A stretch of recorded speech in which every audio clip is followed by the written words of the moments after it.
The time may have come when the issue of race could benefit from a period of benign neglect.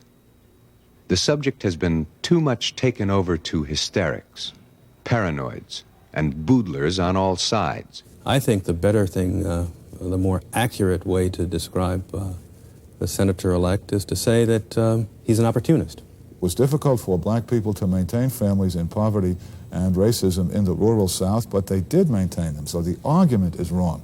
Social scientists frequently have a greater impact on the lives of our citizens than one may suspect, or than they should have. Case in point, Daniel Patrick Moynihan was an ambitious college professor who published a rather poorly researched study on the black family, and by his own admission, should not have drawn conclusions from his uncertain data. But these conclusions or theories about why black people suffer serious high unemployment, crime, and illegitimacy rates, due in part to Moynihan being white with good connections, went on to become the U.S. government policy towards all of its 30 million black citizens. In essence, the government was convinced that any group in such a bad shape must be responsible for it, and therefore beyond help. So Mr. Moynihan's theory became a nightmare reality for millions of poor blacks. It was called by the infamous name, benign neglect.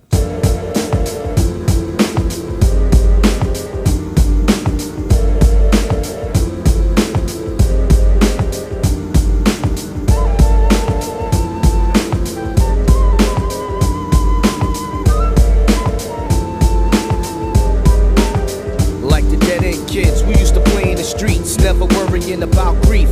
Football spelled relief. Ronnie Reapy was a coach for us. He taught us to play almost every single day. Okay, now Never Green was Larry and Mike and Long. My cousin Boo lived there too, just to name a few. Rashad Roan, he's bad to the bone. Boo's little sidekick and a badass mouthpiece sufficed in a Harmon Street. With Zach, Leo, and Ed. Me, Jody, and Boom, by June, Rocky, and then comes Tommy and Cedric, Lamont and Greg. Unique in our own right. At times we fight, but that side still not realizing we had love to show when we played. No phony charades against one another. Now while I write this song, it's like some are still alive and a couple are gone. We're born to live a life and die. Mike Boogie is gone, wasn't your time. We're born to live a life and die. Mike Boogie is gone, wasn't your time. We're born to live a life and die. Mike Boogie is gone, wasn't your time. We're born to live a life and die. Mike Boogie is gone, but it wasn't your time. As kids, you're overlooking death. It didn't seem important or serious, just seemed curious. It was about making to a bowl of cereal. Cartoons on Saturdays, karate flicks, and like riding a skateboard or bicycle. It went as deep as Killer Joe on the corner, drinking Ripple. And Puerto Rican kids on the block were cool. We got along. We all knew right from wrong by far. We got a dose the life was hard. A Spanish kid we were close with was killed by a car. Shocking, a murder was hit on the block, and death was spontaneous. His mom was clocking him across the street. He just received an award for Little League Baseball like an hour before. Plus, he didn't even get to see the summer setting. Dying all young at the age of 7. It opened up my eyes more that the flesh was weak. As a kid, thinking shit like that was mad deep. We're born to live a life and die. Mike Boogie is gone, wasn't your time. We're born to live a life and die. Mike Boogie is gone, wasn't your time. We're born to live a life and die. Mike Boogie is gone, wasn't your time. We're born to live a life and die. Mike Boogie is gone, but it wasn't your time. Now when somebody is gone, that's when you realize how close you was, how close you are. Like a scar real deep, it takes time to heal. And still from time to time you wish you could find a way to forgive and let them know you forgave. But they can't feel 6 feet deep inside the grave. What's left but a tenth weight, believing if it was you, he'd do it for old time's sake. Damn, I'm disturbed by the news when I was told I was sitting, knowing damn well who ain't bullshitting. My life flashed like big bills of cash and good times we had, now it's all so sad. One of my childhood pals hit the road. When you take to the streets, then you die by the road.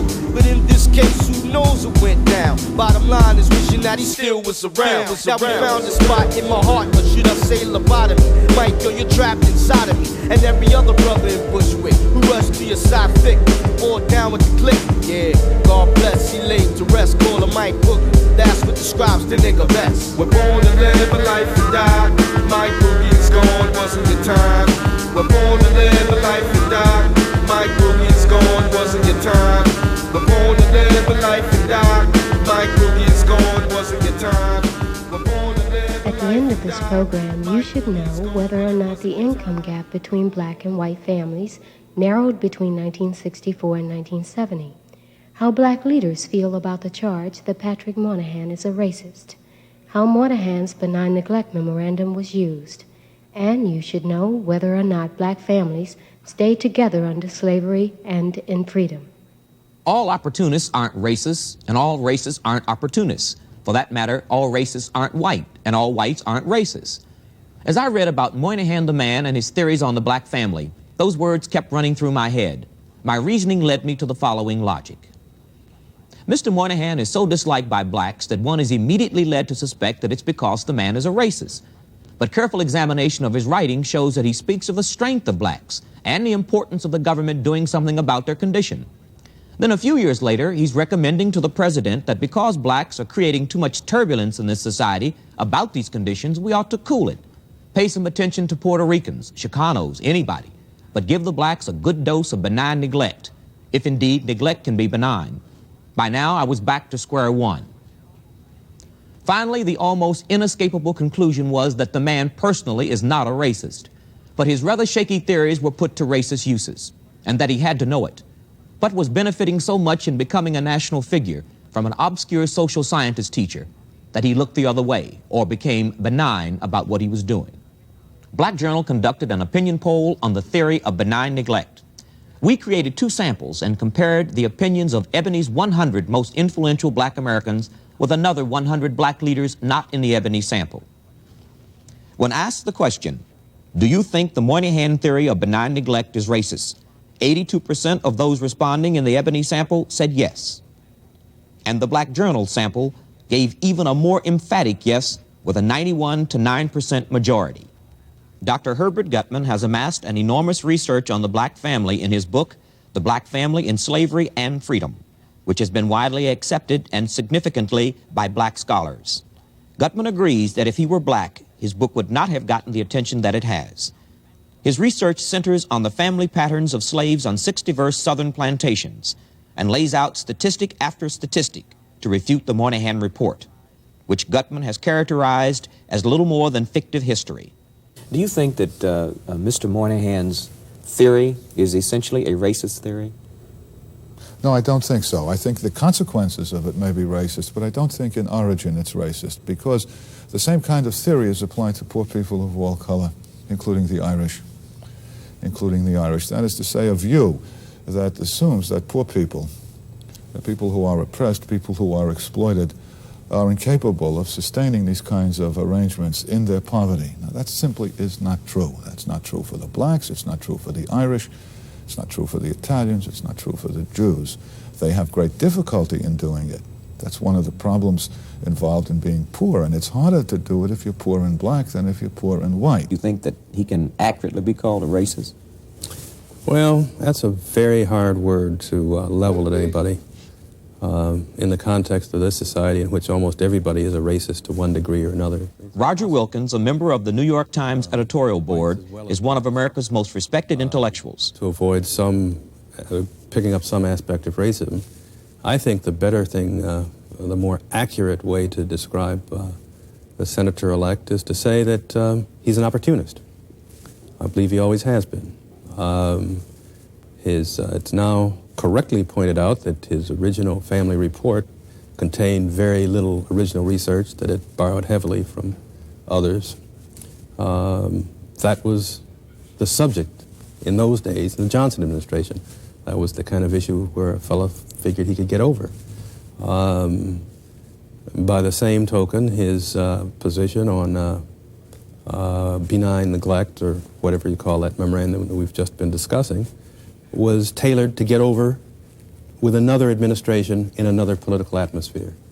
I think that his positions that he took as ambassador in the UN were, again, tailored to get over, and he's gotten over. He's in the United States Senate. Most of the negative reaction to Mr. Moynihan is due to the exposure in early 1970 of his Memorandum for the President on the Position of Blacks when he was counselor to President Nixon. It subsequently became known as Moynihan's Benign Neglect Memo. As the new year begins, it occurs to me that you might find useful a general assessment of the position of Negroes at the end of the first year of your administration, and of the decade in which their position has been the central domestic political issue. In quantitative terms, which are reliable, the American Negro is making extraordinary progress. In political terms, somewhat less reliable, this would also appear to be true. In each case, however, there would seem to be counter-currents that pose a serious threat to the welfare of the blacks and the stability of the society, white and black. Employment and income. The 1960s saw the great breakthrough for blacks. A third, 32%, of all families of Negro and other races earned $8,000 or more in 1968, compared in constant dollars with 15% in 1960. Income reflects employment, and this changed dramatically in the 1960s. Blacks continued to have twice the unemployment rates of whites, but these were down for both groups. In 1969, the rate for married men of Negro and other races was only 2.5%. Teenagers, on the other hand, continued their appalling rates, 24.4% in 1969. Black occupations improved dramatically. The number of professional and technical employees doubled in the period 1960 to 68. This was 2.5 times the increase for whites. In 1969, Negro and other races provided 10% of the other-than-college teachers. This is roughly their proportion of the population, 11%. The whole import of that memorandum, taken in the context of 1970, and taking 1969 statistics, which were about the best statistics black Americans ever achieved, because it was in the heat of the economy of the Vietnam War. What he was suggesting was that blacks are getting along fine, their progress is almost automatic, our governmental attention ought to be turned to other things, crime, Chicanos, and others. Never once did he stress the fact that unemployment among blacks was still mercilessly high. Never once did he stress that in his recommendations that a sharp, clear attack should have been made on black unemployment. Never once did he stress that the high rate of family disintegration that he was so fond of citing was due in substantial measure to lack of economic opportunity among black people. Blacks, first of all, in the days when he was painting such a rosy picture, black income was still only 61% of white income. It's now slipped back to something like 57%. You needed a sustained jobs policy. You needed service delivery systems. A lot of mechanisms that were helping black people locally to either get services or develop leadership within black communities were destroyed by that administration. And the end result of those policies, coupled with ineptitude in managing the economy, is that black kids by official rates are out of jobs by 40%, and that black adults are out of jobs by 13, 14%. Do you feel that there is a new permanent black poor class? Oh, I think there's a terrible, terrible possibility that that is the case. I am not an economist, but as far as I can tell, if you look at the debate, the conservatives continually say that we should not pay too much attention to unemployment because the danger of inflation is so great. Well, what that really is saying is that those people who are unemployed, largely black, but others too, are economically marginal. They are needed to cushion this economy. They are needed to expand or contract demand. They're marginal at best, expendable at worst. Well, if that economic debate, if that side of the economic debate prevails in the Carter administration, I think it's just going to be awfully hard because you'll have had several generations of blacks who are just totally out of the job market. Our samples were split on the question, has the benign neglect theory thus far led to a permanent class of poor blacks? The Ebony group said that it had not by a 53% negative majority. But the Black Journal sample agreed with Roger Wilkins that it had by a 51 to 49% majority. However, both samples agreed that if continued as governmental policy, benign neglect can lead to a permanent poor class of blacks. Ebony said yes by 79%. And the Black Journal sample agreed by about the same ratio with the 77 to 23% majority. Next week on Black Journal, does busing work? Busing for integration purposes has thrown the concept of quality education for blacks and whites out of focus. Female-headed families. This problem does not get better. It gets worse. In 1969, the proportion of husband-wife families of Negro and other races declined once again, this time to 68.7%. The illegitimacy ratio rose once again, this time to 29.4% of all live births. The white ratio rose more sharply, but was still only 4.9%. Increasingly, the problem of Negro poverty is the problem of the female-headed family. In 1968, 56% of Negro families with income under $3,000 were female-headed. In 1968, for the first time, the number of poor Negro children in female-headed families, 2,241,000, was greater than the number in male-headed families, 1,947,000. Senator Moynihan argued in his brief pamphlet that one of the root causes of the difficulties black people were having in cities in the 1960s, at the time of all of the disorder and discontent and protest, that one of the root causes of that was the fact that as a consequence of slavery, the black people had not been able or allowed to organize a normal family life, and that the essential family experience of most slaves and following slavery, most black people who were poor, which of course means most black people, was a disorganized family life, at best characterized by single-parent households. That when black people moved poor black people moved into northern cities in such great numbers, starting in 1910 or 1915, they carried that whole experience of historical or cultural family disorganization with them into the cities.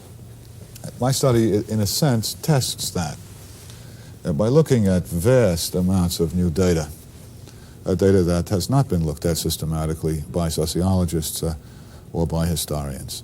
And what it does is examine the condition of the poor black family, the issue with no one quarrels about middle class or wealthy black families, but the poor black family at the moment of emancipation in the South, 10 years after emancipation, 30 years after emancipation, and in the northern cities prior to the Great Depression. And what the study uncovers is that at all moments in time, even under slavery, which is in many ways most interesting, but certainly after slavery, at all moments in time, in all places, north, south, rural, urban, the typical black family has not been a broken family. It's not been a shattered family. This doesn't mean that poverty was pleasant or that racism was insignificant in the lives of these people, but it does mean that the blacks who confronted these conditions and experiences did so through a family system which was organized around both parents and indeed organized into larger kin groups. This was true in South Carolina, Mississippi, Alabama in 1860, in 1880. It also was true in Harlem in 1925. Well, the comparison is always made that the Irish came here. They were essentially a poor group. Jews, I believe, started out in a poor economic situation. But unlike blacks, they have overcome. They came into a developing urban economy. They were not well treated. They were paid low wages, but they found steady work. There were more jobs than people at that time. That's not true in the 1950s, 60s, and 70s in places like New York or Chicago. It's a very, very different setting. And to simply say the Jews made it or the Irish made it is a phony kind of historical comparison. Put the blacks back into that world, or put the Jews, the Italians, and the Irish into this world, and then you can make the comparison. And if you put the blacks back into that world, as is done in this study and in other studies, the blacks look very good, as measured by family terms. Just to turn the point around another way, if we look at 1976 at the black male income as compared to white male income, 15% of white males have an income below what's defined by the Department of Labor as a poverty line. The figure for blacks is 49%. It's harder for poor people to maintain families, and it's harder for poor blacks to do that. But that has nothing to do, that doesn't make slavery better or worse. It simply has nothing to do with slavery. Social pathology. The incidence of antisocial behavior among young black males continues to be extraordinarily high. Apart from white racial attitudes, this is the biggest problem black Americans face, and in part, it helps shape white racial attitudes. Black Americans injure one another. Because blacks live in de facto segregated neighborhoods and go to de facto segregated schools, the socially stable elements of the black population cannot escape the socially pathological ones. Routinely, their children get caught up in the antisocial patterns of the others. You are familiar with the problem of crime. Let me draw your attention to another phenomenon, exactly parallel and originating in exactly the same social circumstances: fire. Fires are in fact a leading indicator of social pathology for a neighborhood. They come first. Crime and the rest follows. The psychiatric interpretation of fire setting is complex, but it relates to the types of personalities which slums produce. Social alienation. With no real evidence, I would nonetheless suggest that a great deal of the crime, the fire setting, the rampant school violence, and other such phenomenon in the black community have become quasi-politicized.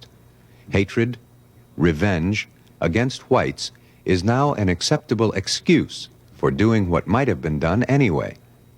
This is bad news for any society, especially when it takes forms which the Black Panthers seem to have adopted. This social alienation among the black lower classes is matched and probably enhanced by a virulent form of anti-white feeling among portions of the large and prosperous black middle class. It would be difficult to overestimate the degree to which young, well-educated blacks detest white America. The Nixon administration. As you have candidly acknowledged, the relation of the administration to the black population is a problem.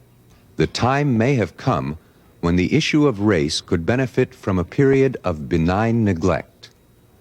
The subject has been too much taken over to hysterics, paranoids, and boodlers on all sides. We may need a period in which Negro progress continues and racial rhetoric fades. The administration can help bring this about by paying close attention to such progress, as we are doing, while seeking to avoid situations in which extremists of either race are given opportunities for martyrdom, heroics, histrionics, or whatever. Greater attention to Indians, Mexican Americans, and Puerto Ricans would be useful. In the early 70s, he was the central White House advisor on civil rights. John Ehrlichman has told me in the last 2 months that the rest of the White House staff were the students, and Moynihan was the professor. But the professor had, I think, a clear notion of what the president's instincts were, where the president's political interests were. After all, by the time the benign neglect memorandum was written, the president had signaled what his interests were. He had sent G. Harold Carswell's name up to the Senate as a nominee for the Supreme Court. They had tried twice to slow down some desegregation cases in the South. They had tried to take the teeth out of the Voting Rights Act. they had diminished the force of Title VI, the administrative measure for desegregating schools in the South. So what the president wanted was clear. What Moynihan appeared to be providing him was a respectable rationale for what he was doing. I think that the whole policy that the memorandum suggested, the policy that the administration followed, the policy that Ehrlichman says was fathered by Moynihan, served to slow and destroy the building momentum for black rights. The momentum that had been building through the 60s, it slowed it, and to the point where there is no momentum now. The final results of our poll of black leaders shows that the group split when asked if Moynihan's benign neglect theory has led to governmental neglect of blacks. One, by a 53 to 47% majority, felt that it had not, and the other felt that it had by a 64 to 36% majority. Moynihan's theory that the black family's will had been destroyed during slavery by white America was rebuffed by 55% of the ebony sample. And an overwhelming 72% of the black journal group did not feel that the black family's will has ever been broken. With social policy, blacks have on occasion been neglected by the federal government, and not so benignly, I might add. So a segment of the population can be isolated in the name of social policy and systematically excluded from the social services delivery system. In case you think benign neglect will only work on blacks, you're wrong. If a social policy is adopted which will keep poor blacks poor, it will also keep poor whites poor. Any group, poor, racial, ethnic, religious, even the affluent middle class, can be identified and deprived of governmental services, or given, rather, governmental neglect. All one needs is a social theory to rationalize it. New York City seems to fit the description of the first predominantly white community to feel the heel of this successful experiment first performed on blacks. Because of its alleged bankrupt condition, a new policy of neglect for its poor and upward mobile lower class is in effect.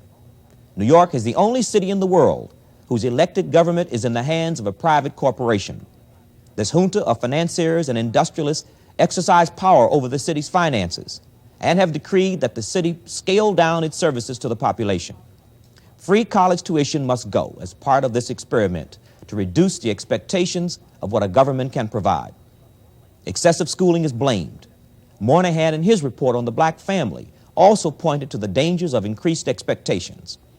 Herman Badillo, the only Puerto Rican member of Congress, Abraham Beam, New York's first Jewish mayor, even Daniel Patrick Moynihan, raised in Hell's Kitchen, an Irish slum, went on to become a U.S. senator, all partly because of free college tuition in New York.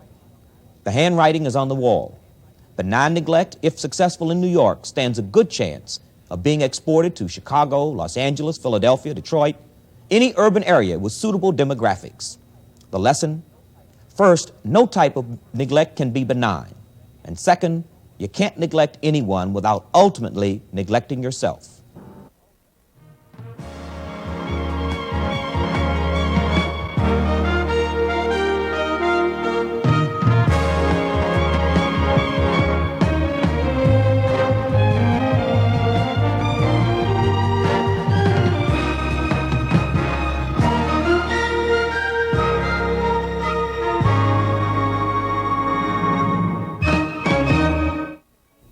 The preceding program was made possible by a grant from Pepsi-Cola Company.